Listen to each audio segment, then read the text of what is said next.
Welcome to the Voice of Reason. I'm John Martin, the host, and we're here tonight to talk about the town.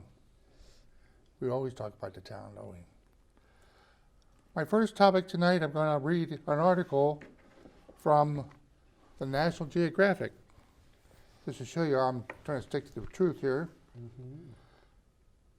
It's called Cat Proliferation by the Numbers.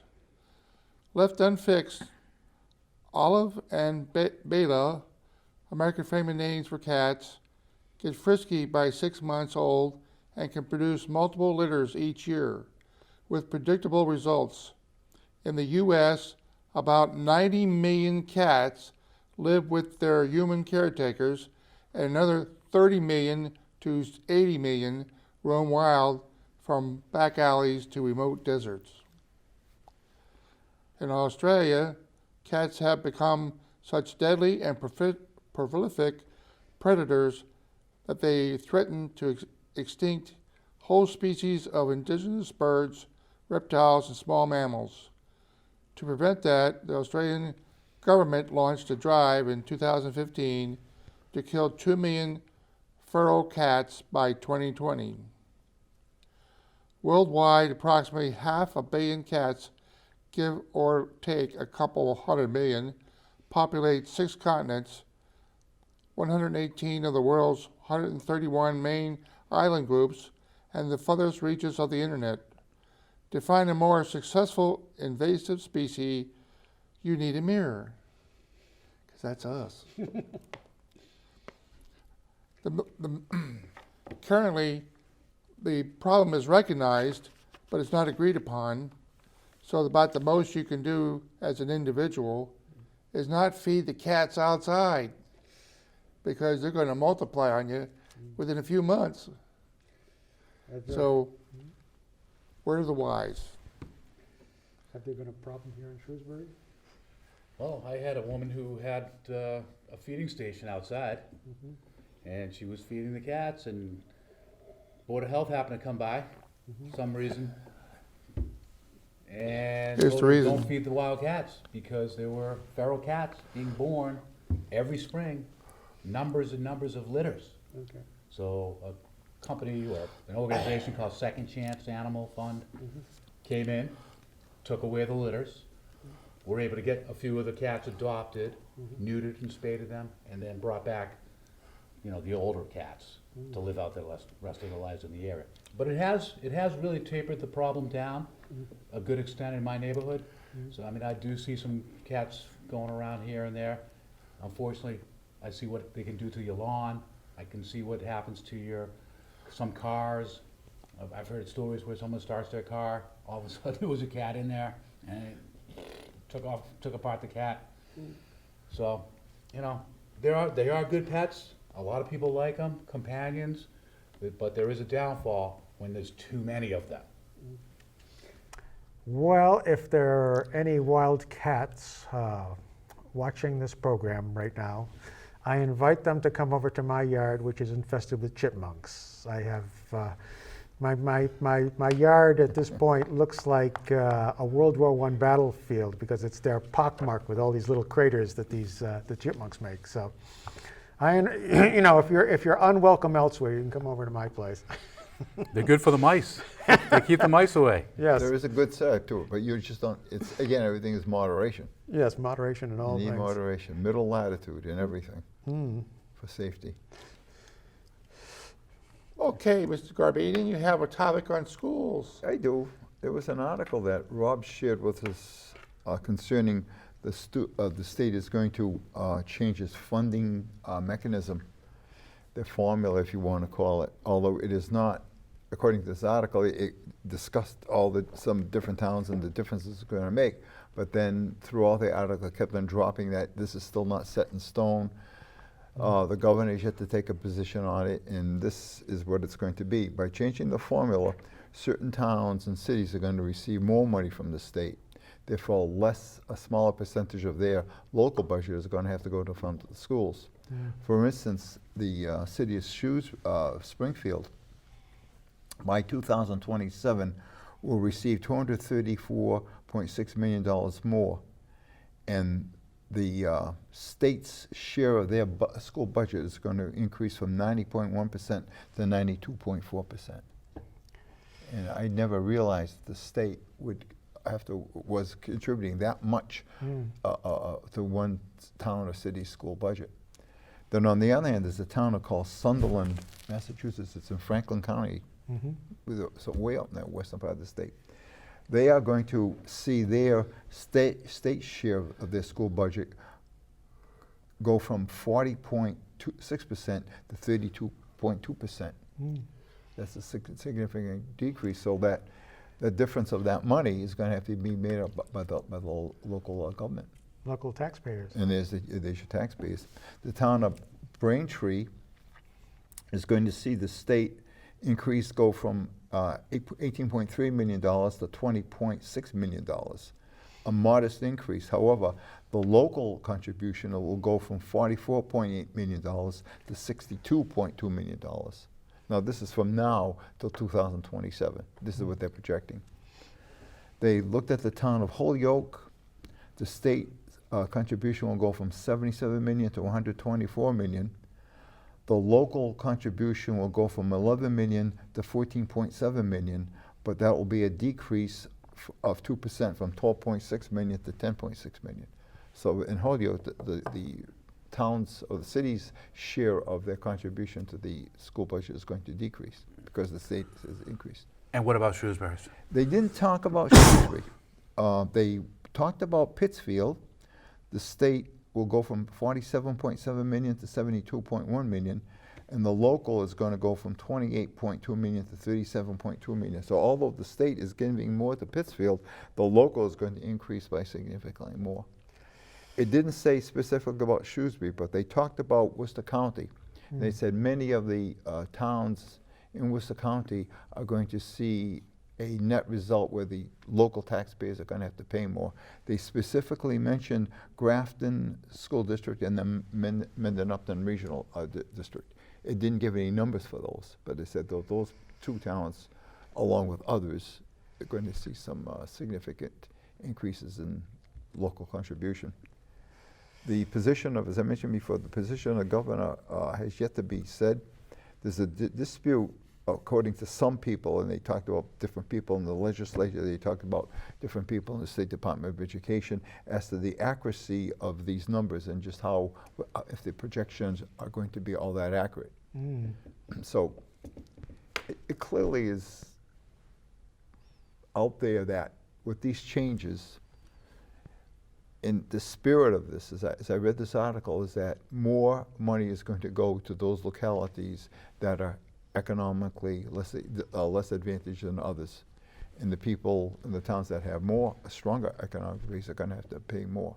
So for Shrewsbury, I think we're going to be paying more, which I think puts more of a pressure on the local government here to observe how they're spending their money and to measure every dollar that they are spending. Are we getting the full amount of value out of every dollar? Now, a lot of things that we spend money for in the town for education are, quote, good things, unquote, but do we measure the net result of it? And I don't want to keep on harping on this, but we keep on, it's a classic example. We now have 4 assistant superintendents. Really? Yes. I'm sure they're all desperately needed. Well, again, the question is, it's nice to have 4 assistant superintendents, but have they measured the impact that they have upon the student learning? And you can measure student learning by testing, and it's measured all the time. A test score is going up because can they relate it to having 4 assistant superintendents? I sort of suspect not. Well, I can't say. I haven't studied it. No one has studied it, but they're not studying it. And they're not measuring it. Everything that they do is great, but do they say, if we put out this extra expenditure of money, are we going to realize some net gain from that? Well, in recent years, the tests you're talking about have shown the level of education going down from the B level to the C level. Even though we spend a lot more money and do a lot more things, we're not hitting the target that affects output of the student's education. Well, Well, there's something that I saw recently called the Colonial Fund that the school have access to getting money from, and that is, I think it's administered by some sort of nonprofit group that raises money for this Colonial Fund. And I think they've raised a lot of money over the years. I think part of it went to the new football field and the turf, that they use for a lot of different Artificial things, turf, right. for a lot of different activities. But I think that they're trying to really work on that fund, make sure they have the right people in there for fundraising, and hopefully that is at least going to be overseen, if not run by one of the new superintendents that's in charge of fundraising. Really? Yeah. Well, the more things that we create, we're creating more jobs, more necessary employment. But again, I have to ask the question, is it linked to student learning? And I believe that across the board in this country, from my perspective, our emphasis on learning has decreased. We are looking at how many different non-academic areas that we keep on pushing onto students and say, you must do this, this, this, this. All of that is money. And it takes away from their main objective, which I thought was learning. Yes. And then when we force our students, and the colleges do it too, because the colleges say to students, oh, you can't just be a good, strong academic student, you must be involved in all these extra things. And then the students say they're under pressure, that they feel depressed, understandably. I wouldn't want to be in their position. Important to learn leadership skills and management skills. Right. You'll learn those as you grow. Except that, of course, it's also important to know how to add, multiply, divide. And all those things have been really, in my opinion, been put on the back burner. Having knowledge in your mind, just knowing things, I don't care what it is. Vocabulary in every subject. Yes. Every subject, whether it be biology, physics, Geography. history, mathematics, everything, there are words that you have to know the meaning of. They don't know the meanings of these words that they're in. Well, there's such a generational gap that has developed, and it's just continuing with people with the cell phones, the iPhones, being wired 24/7, constantly on the media sites. So that is real. We don't know what that's going to bring. And those media sites are non-academic, Bob. Most of them That's are my not. point. Yeah. There's no academic, and this is what we are holding up for our young people. This is what to be. This is wonderful up here. No, it isn't wonderful up here, because if these people in all these media positions didn't have that, what would they be doing? What could they actually do with their minds? From my perspective, very little. They're not going to be accountants or professional writers. They can probably barely form a sentence. Right, exactly right. Chris Kirk, let's tell me something about Prospect Park. Oh, yeah, real quick. In the center of town, if we're just north of it, they're between Route 140 and Prospect Street. There's a park that nobody knows is there called Prospect Park, and a very energetic and dynamic young lady, Brenda Goodwill, took it upon herself to try to renovate an old garden that used to be up there, built originally by Matthew Whitall and his wife. And so step number one was clearing away all the weeds that were up there. And I can tell you that the jungles of Central Africa have nothing on the weeds that were up there. And then after that, it was time to put some soil up there to grow stuff. And so she put a site up on Facebook and solicited donations. And I think she's just she was aiming for like a $2,500, and the people of Shrewsbury very generously provided up to, I think we're up to about $100 short of that goal. So that was very good of the people of Shrewsbury. We're very appreciative of that. Thank you. And with that money, she bought up, I think, about 4.5 truckloads of soil to spread on for the garden. And we were very fortunate to have a retired policeman in town by the name of Joe Gannett and his wife, Dean, live here in Shrewsbury. And they used a little bobcat to scoop up the dirt and spread it around. And we are extremely grateful to them, because otherwise a lot of people would have very bad backs hauling all that dirt. I mean, it was a mountain of stuff by hand in wheelbarrows. So this weekend, this Saturday, we're going to have another work day where we're going to start planting stuff. So if the weather is cooperative, and if you are in the mood to beautify and restore an old garden here in town, come to Prospect Park and Give a date. We didn't give a date about the oh show. yes, it's going to be this Saturday, which would be I think it's the 12th. No, the 11th.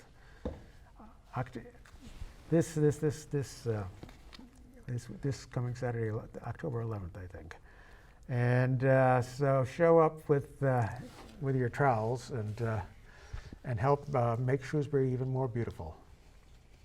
Got the man with the bad back right here. I went up there the first time, had my, little weed whacker, but it was a real good one. Yes. And I literally took down probably a quarter of an acre of weeds with this thing and hedged those hedges, those high ones that have grown probably, Yeah, they were probably about 9 feet tall. if not more, Yeah. in some places. So I had a few chiropractic visits after that. I'm back in shape, so hopefully I'll try to get up there again this weekend. Well, we look forward to your being there. Now, you're going to talk about a new show that's on TV now. I just happened to be going to watch some of the Shrewsbury TV shows, and I saw a show on there. It's called Reasonable Men, and it kind of sounded like a little spoof on our show, Voice of Reason, and just wanted to see what it was all about. And I just was curious. It's a little risque. There's some bad language. There's some topics that are a little off color. So I wish them good luck. Hopefully they'll clean it up a little bit, and whatever their goal is, may they have at it. And we'll see what develops. They wrote a script for the shows, Theirs was scripted.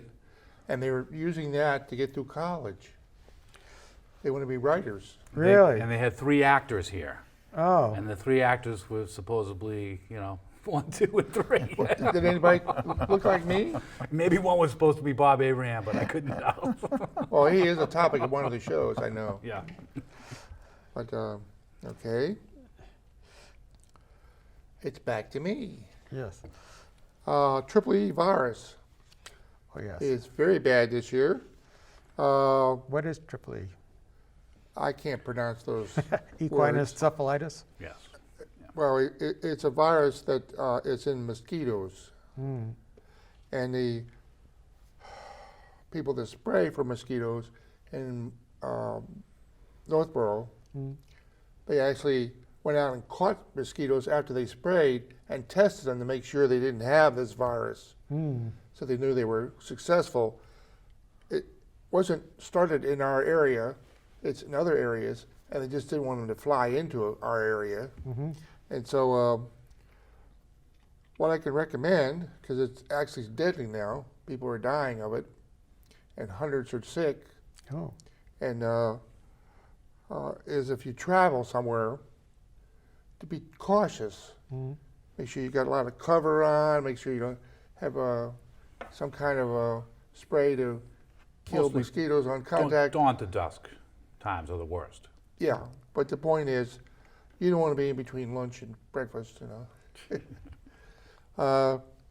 So, if you own a horse now, they now have viruses or protection for horses, and they get shots, like they had one in the fall, one in the spring, whatever. So, if you have a horse, make sure they get their fall shot. Oh, really? Yeah, because they can pass it on. I mean, a virus can just jump right on you. Because when people handle their horses, they clean them with their hands, and and walk them and all that and get on their backs. And so you're the first carrier of the mosquito virus. If you There was one in Rutland that had, that did contracted it. I saw it on the news. So in Rutland, one horse did get, I'm not sure what the outcome was. Hopefully it's still healthy, but that's how close it's hitting home.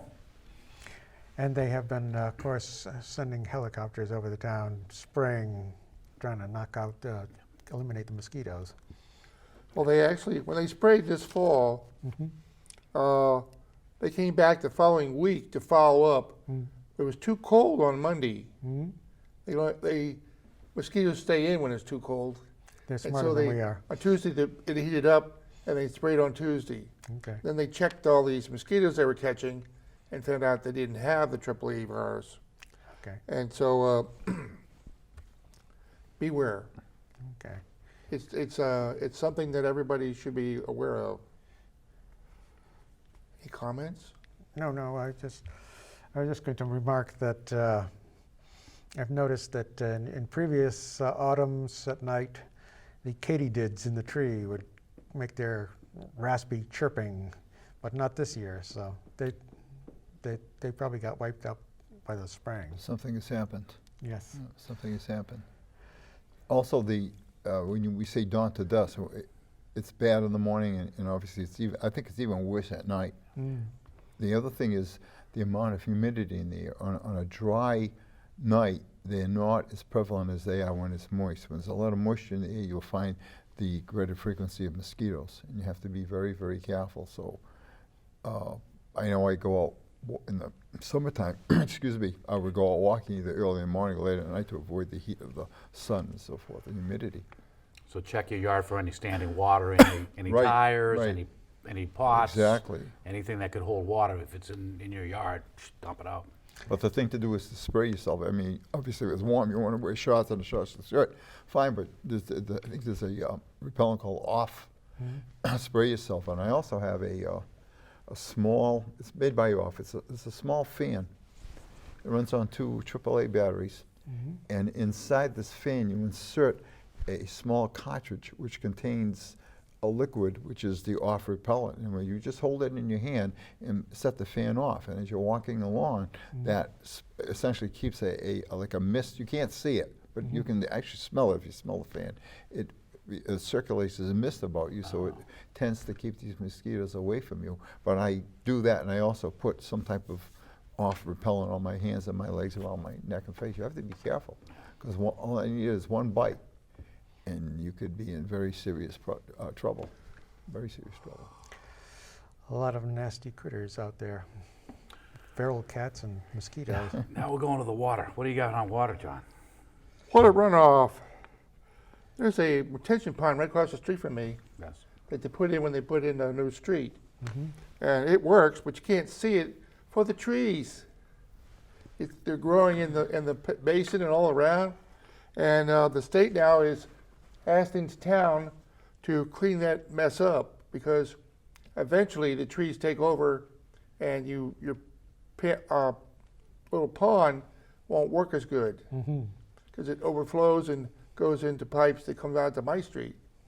In any case, they're required to have a budget for all this cleanup work by June of 2020, next year. Okay. And by that time, they'll have some kind of estimate as to how much money they need to do all this work. They're planning right now to spend $250,000 a year to do this kind of work. And it's already started, and I already put my name on the list to get the one across my street, closest retention pond cleaned up. I think it's for rebuilding of catchment basins also, that the catchment basins that are currently in the ground are not adequate enough to really capture the runoff. So they're gonna basically come, pull off your grate, if you have one in front of your house, rebuild what's underneath there, replace the grate, and then clean it out 2 times a year opposed to the 1, and they measure what comes out of there. And they're also gonna look at any inflows into Lake Quinsigamon, along with all the retention ponds, hopefully Jordan Pond also at some point, and I'm sure up the top of North North Quinsigamon Ave also would be a spot, because that's pretty, that's where the water comes in to the lake. Now, is the cost of this work going to be completely or partially funded by now the additional tax we have on our runoff water? We're- That was reflected on our most Look in recent. the mirror, we're the taxpayers that pay for Right. it. but- $7.50 a quarter, Pardon? $7.50 every quarter. No. On your bill, right? No, it's 22, it's going to be $90 a year. Okay, so more. So the most recent water bill, at least my most recent water bill had an additional charge of $22.50. Oh, is it that much? Okay. I don't know when you receive your water bills. Yeah. I just received mine maybe 2 or 3 weeks ago, and it's due by the end of October, along with our real estate tax. Yep, I got my bill. So if you check have you seen your water bill for this Yeah, quarter? I've Or check on it. You should see an additional $22.50, I believe. At least on mine it was there. But that's the $90. And that's the minimum cost. Now for other, depending on your property, I guess, Size, yeah.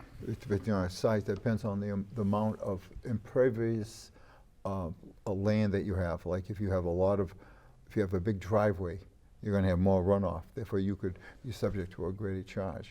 Of course, the biggest piece of impervious surface in town is the streets, Right. which means that the town and the state government should be paying the biggest bills. Well, I think it's going to be through us. Well, Well, there's a big water project about to start. I just wanted to bring that up. It's going to be run from Route 140 on Main Street all the way to School Street. I believe that's all the way out by Dean Park. They're going to be replacing the water pipes in that area. They don't take out the old ones, but they dig down, they put new ones in, tie it in. Hopefully this will have a good effect on the water quality. And also the Board of Selectmen just had a meeting where they talked about how they're gonna change the flushing techniques of what they do now, of the ice pigging and the pipes of how they flush. Unidirectional flushing opposed to, they were kind of going both ways with the flushing. So now it's just gonna be a unidirectional flushing, and I think they're just keeping their fingers crossed that this is gonna help with some of the sediment issues that a lot of the town, certain parts of the town, really most of the lowlands down by Lake Quinsigamon and anything that's probably under a certain level so again, let's keep our fingers crossed that this water issue can be solved in this town. yes, I'm looking forward, after they tore up West Main Street, I'm looking forward to having East Main Street all torn up. It's non-stop construction. But I think West Main Street was worth it because they did a nice job. What we have as a road there is very nicely done. It's nicely marked out, very, very nicely marked out. Sidewalks, handicap access, everything, yeah. They did a good job. Well, gentlemen, we have to call it a night. Thank You grumpy old men have been talking too much. Good night.